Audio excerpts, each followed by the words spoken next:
Hello everyone, this is Professor Steve Martin at Des Moines Area Community College, and we're looking at Chapter 12 of CRJ 111, Police and Society, as we wrap up the textbook. We're going to look at the future of policing in the United States. Police Futurist International. The Society of Police Futurist International is a professional, educational-based focused nonprofit group that seeks to improve policing through the use of foresight. The group works with the FBI to help integrate the academic and practical aspects of planning for future of law enforcement. They try to use scientific methods to project the future through forecasting, and they work with the FBI to help integrate the academic and practical aspects of planning for the future of law enforcement. So basically what they're looking at is things like what are the educational and training requirements going to be for law enforcement officers for years down the road? What are the threats going to be to national security and the threats to our communities locally? They're going to try to look at crime trends. They try to look at equipment, staffing needs. They try to look at all these things so that, as we talked about in Chapter 10, those that are administering our nation's law enforcement agencies can try to use some of these forecasts to plan down the road as far as what kind of a budget they're going to need and where they should spend those budgetary dollars.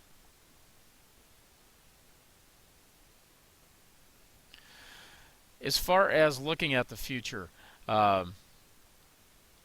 instead of using predictions, which are basically unscientific, or those gut feelings, futurists use several techniques, such as scenarios, where they forecast the future via the construction of narratives regarding what the future may hold. Quantitative forecast that involve the analysis of numerical data with consideration of past developments and trends. We try to budget that way in law enforcement agencies, using past budgets and needs assessments. Qualitative forecasts that involve non-quantitative factors, typically involving consideration of styles, customs, traits, cultures, advancements, beliefs. A lot of this centers around the demographic makeup of our communities as far as race and ethnicity. The Delphi method is a type of qualitative approach futurists use to project the future, involving input from leaders and professionals regarding anticipated changes in their areas of interest. So all these things go into the way that we try to predict the future. Trend extrapolation is another method that's sometimes used, where basically longitudinally over a number of years you use qualitative analysis, or what we call environmental scanning, to evaluate trends across time. And this is simply based upon the belief that what has happened in the past is likely to occur again in the future, and again the analysis of historic trends regarding policing, crime, and national trends over a number of years is very important in this regard. Some of the drivers in change. The future policing is driven by a host of factors related to police work. Some of these factors more directly impact policing to the extent to which the variables influence policing differs. It's just kind of based on location around the country, your demographic makeup, maybe climate even has something to do with that. But economic factors regularly affect police practices. Generally, most if not all areas of policing are impacted by limited funding. In times of economic prosperity, there's greater opportunities for departments to increase their staff, improve their technology, equipment, and resources. And economics also may have an influence on crime. Periods of economic prosperity experience less crime than periods of economic strain, for instance, according to some researchers. Technologies assisted police practices in a lot of different ways. High technology is constantly evolving, as we've talked about, which both helps and hampers users of that technology. The constant evolution of technological advances results in increasingly helpful products, and efforts towards maximization of technological capabilities. Police officials today must determine what forms of technology are most effective for their departments, and they also have to look at the potential effectiveness if they're going to spend the money on that technology. Just how much it's going to be used, and is it really worth the cost? Uh, Obviously, the influence of politics in local policing is uh, uh, you know, uh, really has an effect on their budgets and how many people they can hire and how much equipment they can have. Um, Local level law enforcement agencies that do go out and seek and get federal funding also come under some political influence both at the state and national levels. Um, the most obvious evidence of politics is the fact that partisan ballots are used in 40 states, and this probably most directly affects sheriffs. Most county sheriffs in the United States are elected by public vote and serve at the pleasure of the public. And again, I talked about demographics, especially racial and ethnic demographics in communities and how that might affect policing. Some other drivers in change, things like immigration, uh, where they're coming from, what kind of customs, both legal and illegal, those new immigrants bring with them, um, and how they're going to enhance the quality of a particular community. These are all things that, of course, have the interest of law enforcement. Drugs have been a challenge for police departments, both politically, um, from a social aspect and from a legal aspect. The fighting the war on drugs consumes a lot of resources and has also contributed to a level of police corruption. Drug enforcement efforts have also hampered police-community relations in some ways. And one of these ways is through the allegations of racial profiling by the police. Overzealous police efforts in the name of the war on drugs. And now we have some states that are actually legalizing the sale and use of drugs um, as a casual use type of a tool. Colorado and Washington, I believe, recently enacted legislation that allows the sale of drugs for consumer use. The ramifications of that from a law enforcement standpoint are of concern as the rest of the nation watches this. Terrorist threats remain obviously a main concern for our society, and there's an ongoing need for police services related to homeland security. Terrorism is both an international and a domestic concern. Law enforcement agencies have to be prepared to deal with terroristic threats, whether they, and I'm talking about law enforcement at the local level, whether they originate internationally or originate right here in our own hometowns.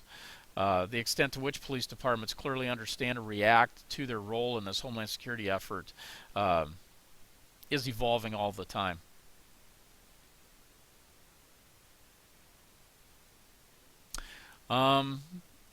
The idea of international law, globalization in law enforcement, and things like that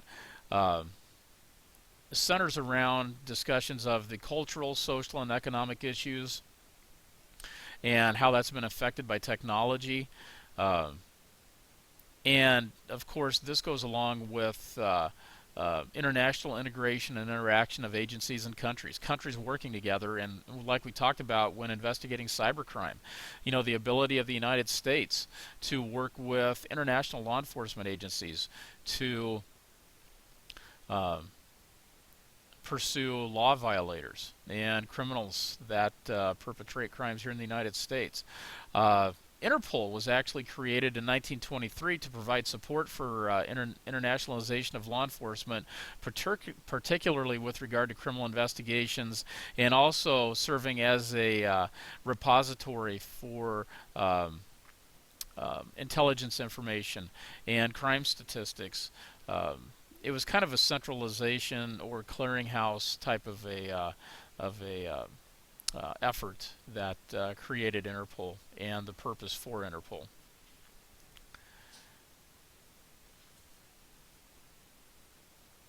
The international crimes that we talk about, obviously, where we have an interest in these are things like terrorism, uh, environmental crimes,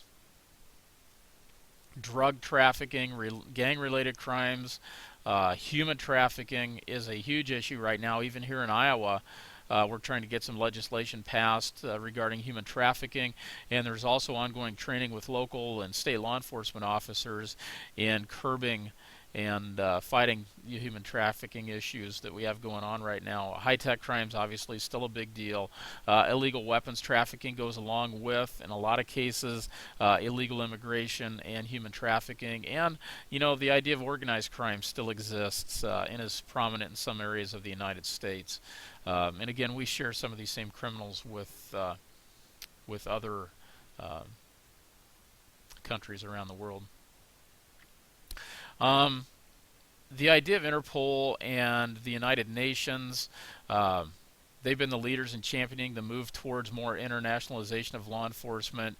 Uh, Interpol basically provides four core functions: securing global police communication services, providing operational data services and databases, providing operational police support services, and offering police training and development. I think a lot of times a lot of people assume that Interpol is some type of a law enforcement agency, and as we can see here, it's really not. It is an agency that primarily is in existence to support and organize international law enforcement efforts and facilitate the smooth flow of information between law enforcement agencies around the world that work together. And finally, some of the obstacles to the future of policing as we can see it. Obviously, there's organizational issues, and these things tie right into political issues. Obviously not everybody is in a democratic society, and in some parts of the world, governments are in a state of upheaval and in a state of flux right now. So sometimes, that hampers law enforcement efforts. Nationalistic mindsets is another one. Where people tend to be pretty independent-minded sometimes, and they don't always work well with others. Obviously, cultural differences, and you can see this just in the area of capital crimes. Not many places in the world anymore actually champion the use of capital punishment, and so they look down on the United States because of that. Training is still going to be a big deal, and getting training that promotes uniformity from one country to another, from law enforcement agency to law enforcement agency. That's something we battle here in the United States, let alone overseas or across borders. So those things need to be kept in mind too. And finally, the poor international relations that some countries, including the United States, have with other nations. Again, forging good international relations not only have political benefits, but also law enforcement benefits, because usually politics and law enforcement are tied at the hip when it comes to global relations in the area of politics and law enforcement. So anyway, that wraps up chapter 12, and I hope you enjoyed it.